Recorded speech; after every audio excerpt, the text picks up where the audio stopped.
कि दरअसल securities contract regulation rules में कुछ बदलाव किए गए हैं। सरकार चाहे तो जनहित में किसी सरकारी कंपनी की मिनिमम पब्लिक शेयर होल्डिंग की शर्तों से थोड़ी सी छूट दे सकती है। ये फिलहाल एक अपडेट है। इसके मायने क्या है और इसका इम्पैक्ट किस पर रहेगा? लक्ष्मण हमारे साथ फिर जुड़ रहे हैं। लक्ष्मण, कैसे समझे, पीयूएसयूज को दरअसल कुछ राहत मिलेगी?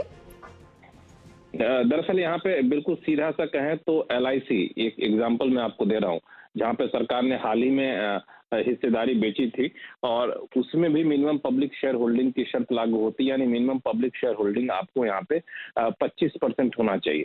अब ये शर्त का अधीन चलन तो सरकार को बहुत जल्द एलआईसी में और ज्यादा हिस्सेदारी बेचनी पड़ती, लेकिन अब ये नियम आने के बाद ये हिस्सेदारी बेचे या न बेचे सरकार पर निर्भर करता है। एलआईसी को मिनिमम पब्लिक शेयर होल्डिंग जो 25% की शर्त है उससे बाहर भी रख सकती है। अब इसका नियम ये है माफी चाहूंगा कि दरअसल जो भी सरकारी कंपनी है उसमें आपको मिनिमम पब्लिक शेयर होल्डिंग 25% तक करना है एक तय समय सीमा के भीतर। कई सारी सरकारी कंपनियां हैं जिनमें मिनिमम पब्लिक शेयर होल्डिंग कहीं पे 10% है, कहीं पे 12% है, 25% नहीं है। तो अब हो क्या रहा था कि सरकारी कंपनियों में सरकार को हिस्सेदारी बेचने के लिए मजबूरन कदम उठाना पड़ता था, वो एफएस के जरिए या दूसरे रूट के जरिए। अब वो मजबूरन कदम नहीं उठाना पड़ेगा।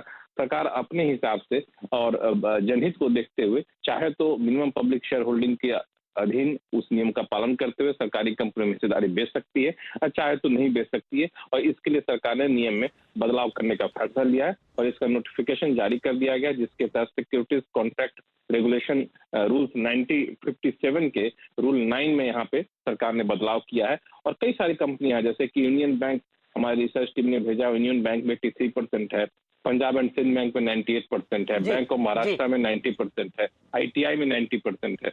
इन सब पर असर पड़ेगा, लेकिन तत्कालिक असर जो तत्कालिक मकसद है वो एलआईसी। तो ये सारे स्टॉक्स दरअसल रेडार पर रहेंगे। देखिए, दो बड़ी खबरें आ गई हैं लक्ष्मण से, तो सुबह सवेरे लक्ष्मण के जब दर्शन होते हैं तो अच्छी खासी खबरें निकल कर भी आती है। शुक्रिया लक्ष्मण। इन स्टॉक्स पर हमारी नजरें रहेंगी, लेकिन चलिए अब प्री ओपन की तरफ बढ़ेंगे।